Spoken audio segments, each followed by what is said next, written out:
Welcome to WTF Media. If you love crazy, unbelievable stories, make sure to subscribe and hit the bell so you don't miss out. Let's jump right into today's story. It was pretty easy, actually, once I got the proof. I suspected my second wife of something. Something I couldn't put my finger on. You know the feeling when something isn't right, but you can't say for a fact what it might be. I've always felt it was some subconscious part of your brain that picks up and analyzes stray facts until it finds a pattern and then tries to tell your functional part something isn't right. Researchers have discussed these things endlessly, citing hunches and a woman's intuition as examples. I had 4 children with my first wife, all good people with successful careers and stable families. They're a tremendous help to me at times. When their mother died, we clung together like survivors of a plane crash, becoming even closer. They were all married or in college by the time I married Ellen. She was younger by almost 11 years, but we seemed to click. She had the same values and the same goals, and she was smoking hot in bed. She wasn't a beauty, but she wasn't a beauty, but she was very attractive. 5'5", 36. 26-38. She was built very nicely. Smoky eyes, so brown they were almost black, and a mane of auburn hair that flowed onto her shoulders. She exercised with a vengeance and loved compliments. My kids accepted her, made an effort to get along, but never really bonded. But they were all adults, and if they didn't love her, they didn't hate her, and as long as I was happy, they were happy.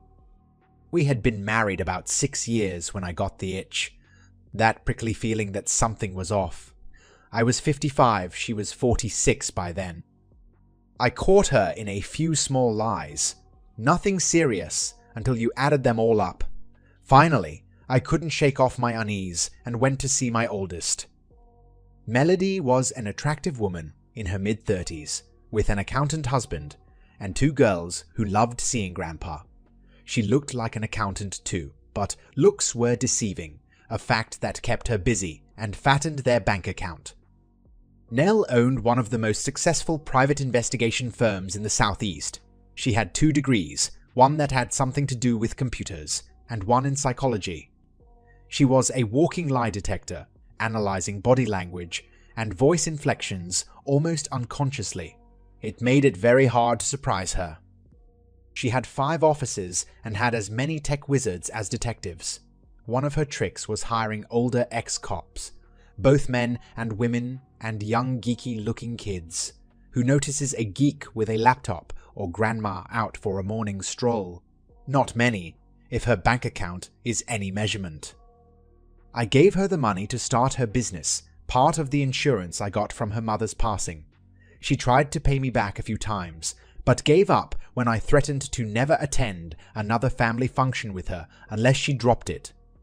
She didn't seem shocked when I brought up my concerns. No, it's probably nothing, or maybe it's just your imagination platitudes, just as simple. I'll look into it. Look into it she did, for 2 weeks, before she asked me to stop by her office on the way home. I had an office downtown near hers. I was the dreaded consultant, the guy you hired to tell you how to save your company. The sad part of my business is most of what I tell them they already knew. They just needed somebody they paid an obscene amount of money to for reassurance. Sometimes part of my responsibility was to be the axeman. I didn't like it, but most of the people I let go needed fired and knew it. Others were completely surprised. She threw the folder on the desk when I walked in. Our neighbor, 34-year-old married father of 2. He was unemployed and spent his time, while his wife worked and his kids were in school, relieving tensions with my wife, in all sorts of positions, in all sorts of positions, in all sorts of places. Pictures of him and her on my couch, the washing machine, our dining room table, his recliner, his backyard, even one of them kneeling in front of the children's swing, while my dear wife sat on the swing, rocking on her back.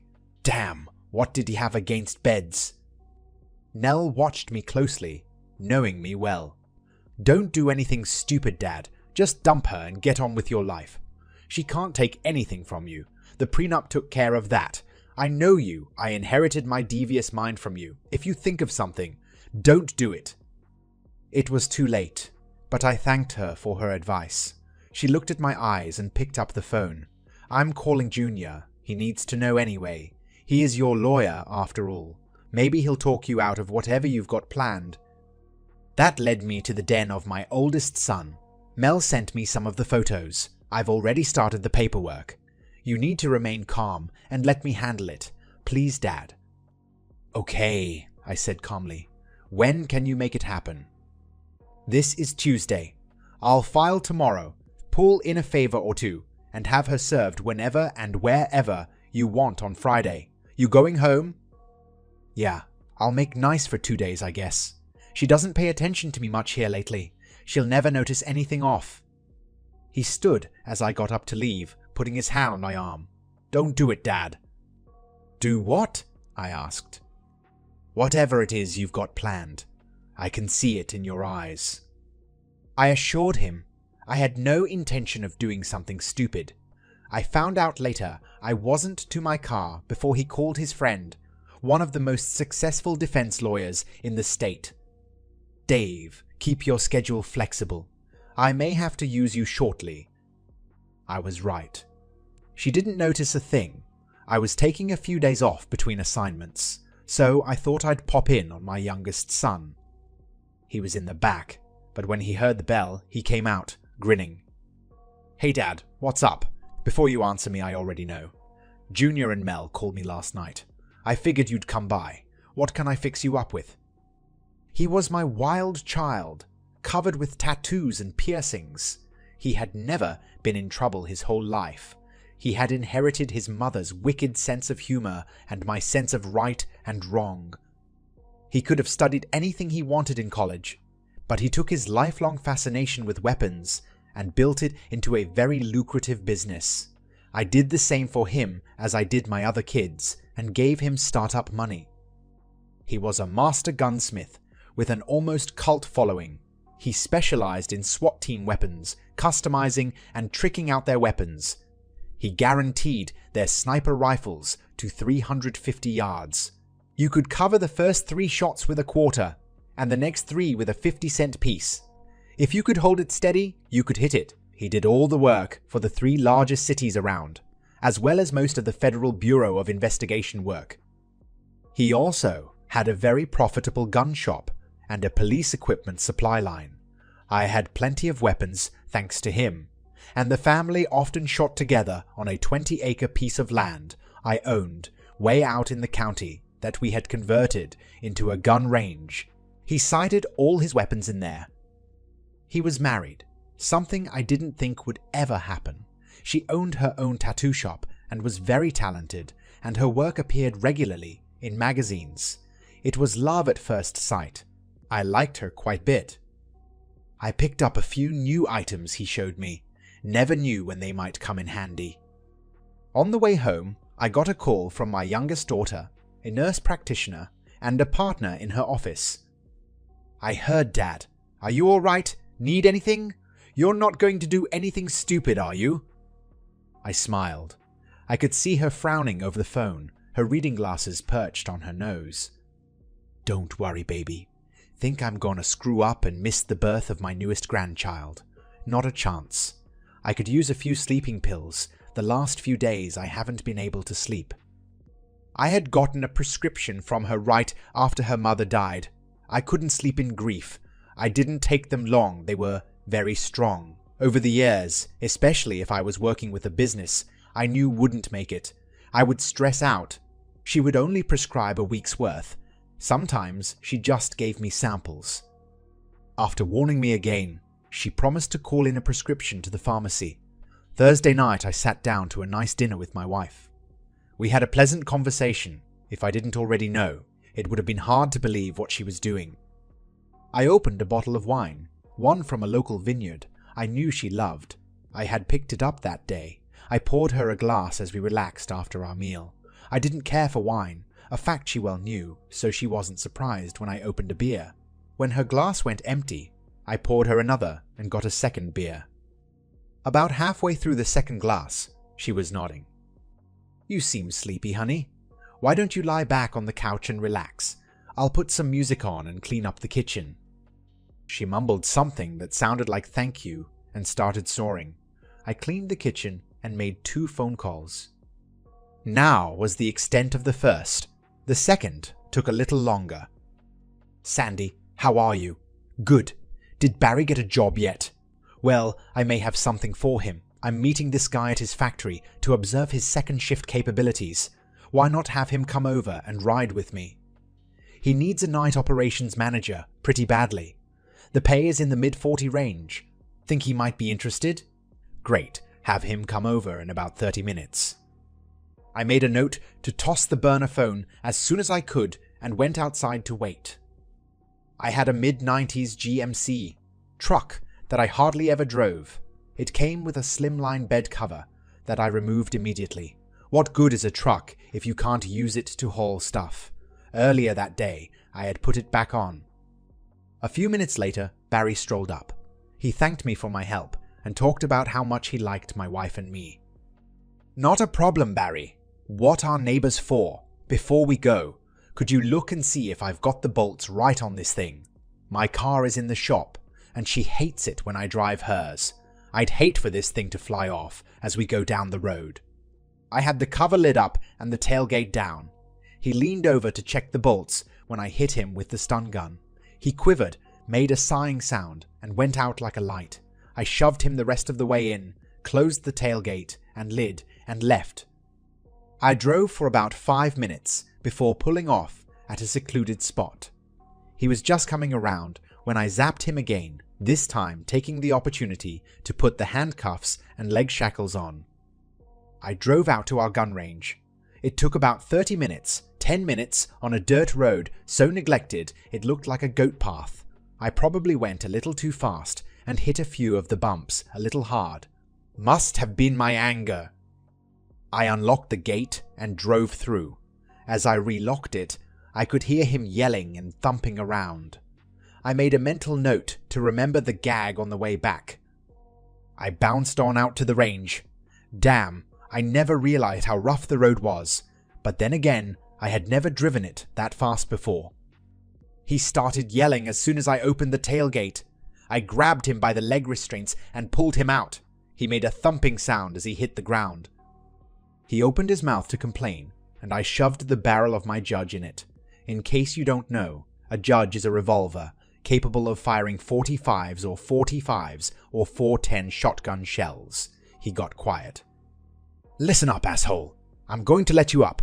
You're going to walk over to that bench and sit your ass down. Do not move. Do not speak unless you're told to. Do you understand?" He nodded his head as best he could around the barrel in his mouth. I might have chipped a tooth when I pulled it out, but I couldn't be sure. If I did, he didn't complain. He couldn't get his balance, and I lost patience, so I had him crawl over, with a little encouragement in the form of me kicking him in the ass occasionally. I verbally encouraged him also. "This is a Judge revolver, just so you know. I have it loaded with 410 shotgun shells. Number 4 shot. That's about the same size, maybe just a little bigger than a BB. It won't kill you unless I hit you just right, but it'll hurt like a motherfucker. If I empty it into you, you'll bleed. Out! Even if I don't hit anything major. You with me here, Barry?" He nodded, tears running down his face. I sat him up on the bench and strapped him down with 36-inch zip ties, immobilizing him. He tried to scream, but I put a ball gag in his mouth and tightened it up. I got it from my daughter-in-law.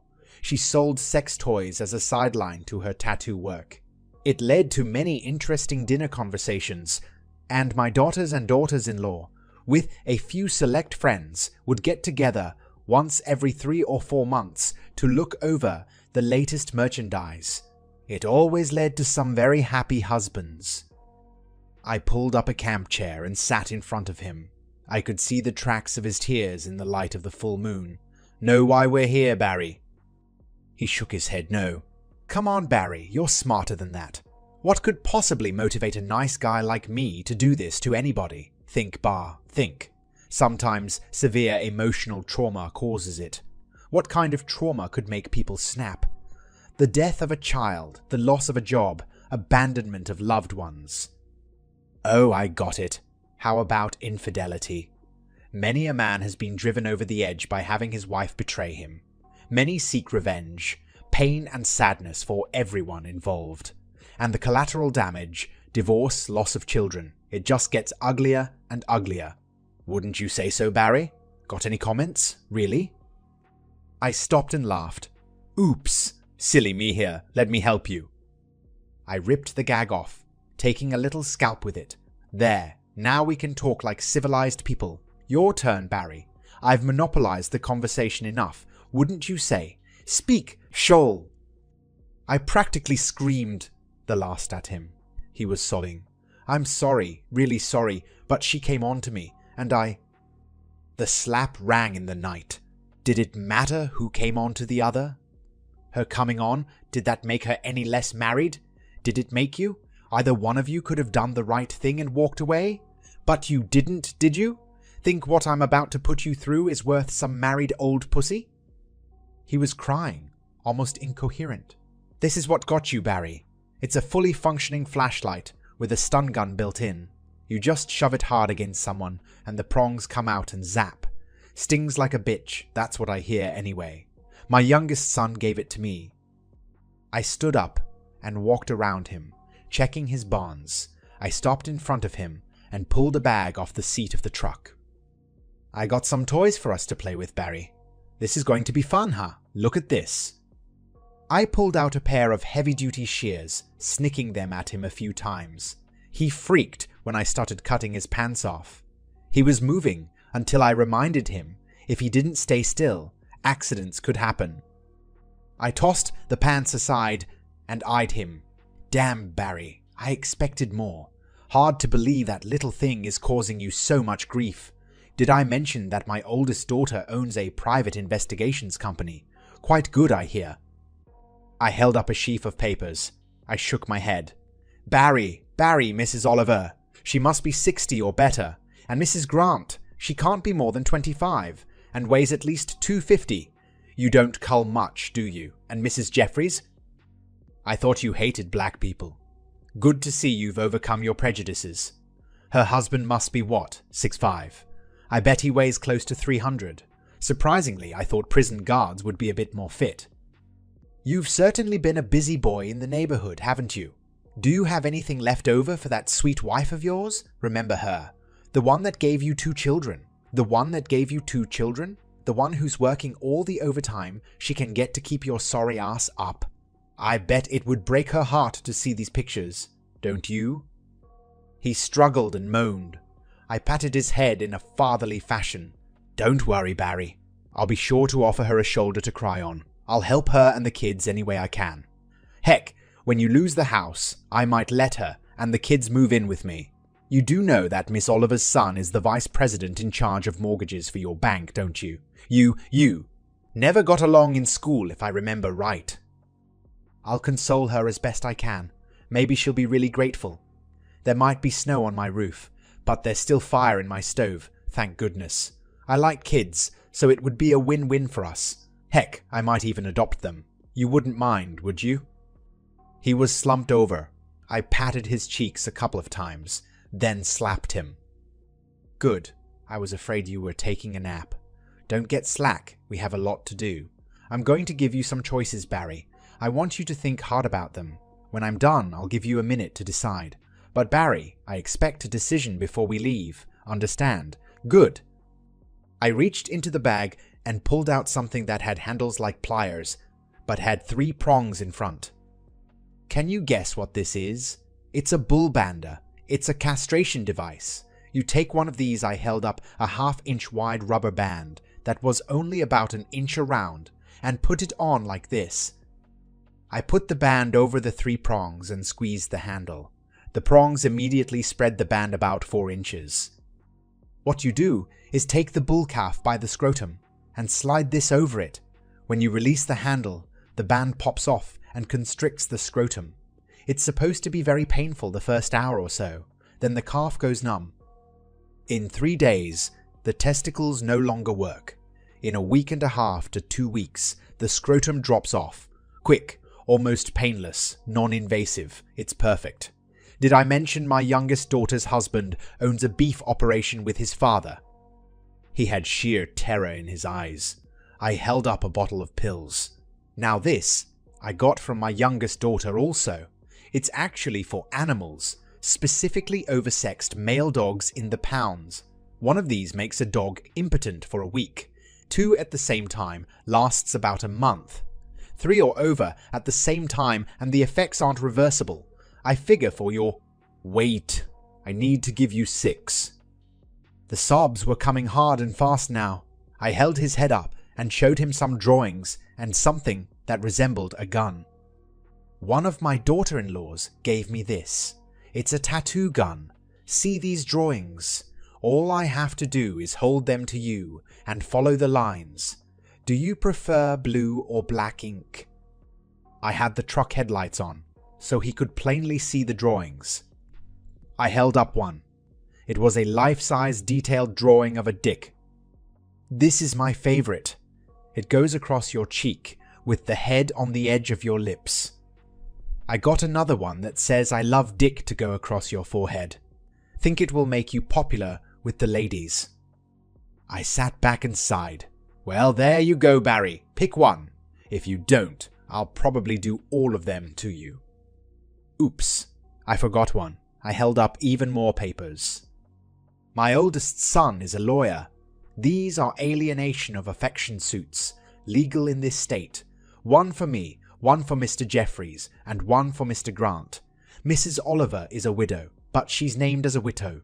Mrs. Oliver is a widow, but she's named as a witness. You can pick that one if you want, but I want you clear-headed. Be back in a bit, and you better have an answer for me. I walked off into the dark, found a log, and listened to the night. An owl hooted quite near. You could hear coyotes howling on the ridge. Tree frogs chorused on the wetland, singing to the night. It was peaceful. He was slumped over when I got back, and apparently cried out. What's it to be, Barry? I have a couple of favorites myself. I hope you refuse to pick one, so I can have a little fun. He begged, he pleaded. I yawned. Time's up, Barry. I'm gonna enjoy this, you. Probably not so much. I held up the ball bander. This won't hurt for long, I think. Let me know, will you? Wanna watch? Well, might be for the best. I pulled a leather mask out of the bag and bound it to his head, leaving just his nose exposed. I replaced the castrating band with a regular, heavy-duty rubber band. I heard him scream when it snapped home. It would be uncomfortable, but it wouldn't do any long-term damage if it was removed within 24 hours. I got out the bottle of pills. They were estrogen pills, left over from a hormone replacement treatment my soon-to-be ex-wife just had to have, to make her skin look younger. The worst it would do was make his nipples sore for a day or two, and maybe elevate mood swings. I got a bottle of water out, and put 5 pills in my hand. I unzipped the front of the mask, and held his nose shut. He opened his mouth to scream, and I shoved the pills in and jammed the water bottle down his throat. He gagged, he spit, but eventually he swallowed. I was humming to myself when I heard a voice come out of the darkness. That's enough, Dad. I think you made your point. We'll handle it from here. All 4 of my children came into the light, along with 1 son-in-law and 1 daughter-in-law. How did you know? I asked in surprise. Mel laughed. You're so predictable. I had 2 people on you since it started. I wanted to stop you sooner, but got outvoted. They wanted to let you have a little fun. You're a scary man, do you know that? Go on home, you've got other problems to deal with. We got his. I bowed to their wisdom and left. I had called Sandy just after I zapped Barry, telling her I couldn't wait any longer and had to leave. I actually did have an appointment, but ran late and called to cancel. She didn't know where he could be. He came home 4 hours later, brought home by the police. He claimed he had been forced into a car, mugged, beaten, and left on the side of the road. As things played out, the police firmly believed it was a disgruntled husband or group of husbands. I had a half-assed alibi, easily believed by the police. My wife had passed out and couldn't say for sure when I came home. I'll never forget her scream the next morning when she went to take a shower. Her pubic hair had been shaved off, and an intricate tattoo was in place, proudly saying Barry Slut across her hairless mound. It wasn't a real tattoo, but one drawn on with an ink tattoo artists were experimenting with. It was guaranteed to last 3 months. It was used for people who weren't sure they wanted a real one. If they chickened out, the ink would wear off and no harm was done. My daughter-in-law was above suspicion. She and the rest of the family were seen by many witnesses dining out at a local eatery. It hypothetically may have been done by a fellow artist who was moving out of town and could use a little extra money. Just a wild supposition. I was on the way out the door for a short vacation when she screamed, after leaving the photos and a no-fault divorce decree on the dining room table with a note saying to sign, and I would help her get set up in an apartment and pay her expenses for 3 months while she lined up a job or not. Sign and I would leave her out in the cold after a very public divorce, she signed. She lived across town for a while, then met and married a man 4 years her junior. I guess the older man thing didn't work as well for her. They moved directly after the ceremony to Alaska. I laughed when I heard. She hates cold weather with a passion.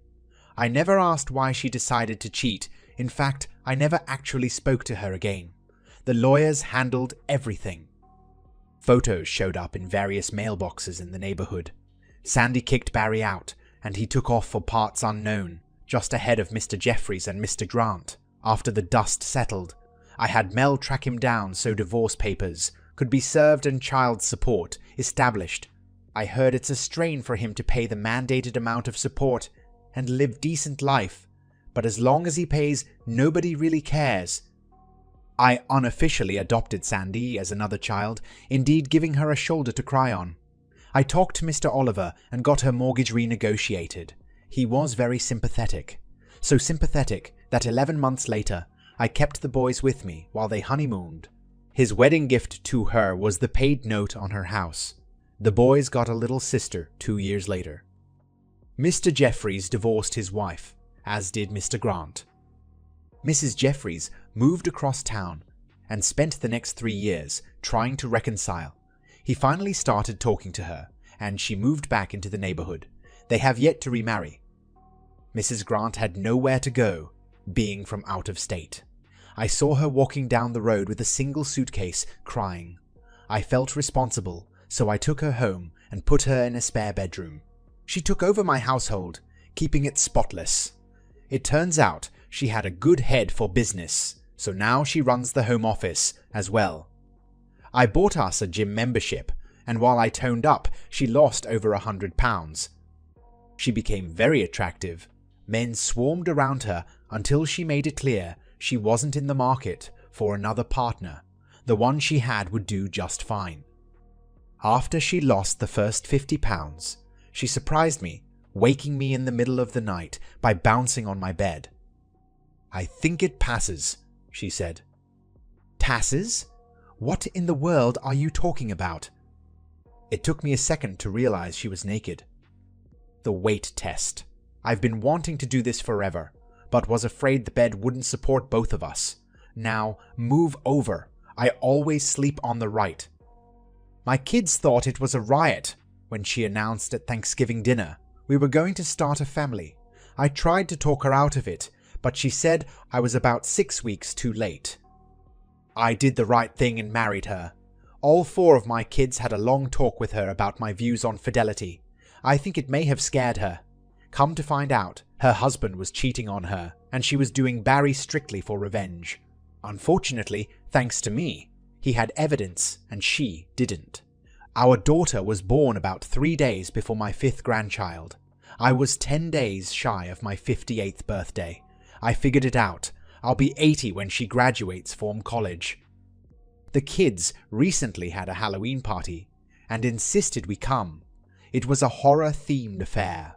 I had a fake hatchet and a hockey mask, my lovely wife dressed as Elvira, and she had the body for it. The only thing frightening about it was how sexy she was. My daughter-in-law, the tattoo artist, had on a three-piece suit and carried a briefcase. The other kids wanted to know who she was. "I'm my father-in-law. He's the scariest man I've ever met." She won first prize for the costume. That's the end of this story. If you found it engaging, please give it a thumbs up and don't forget to subscribe for more content like this. I've tried out a new style, so if you liked it, let me know in the comments. Your support and feedback mean the world to me. Thanks for watching.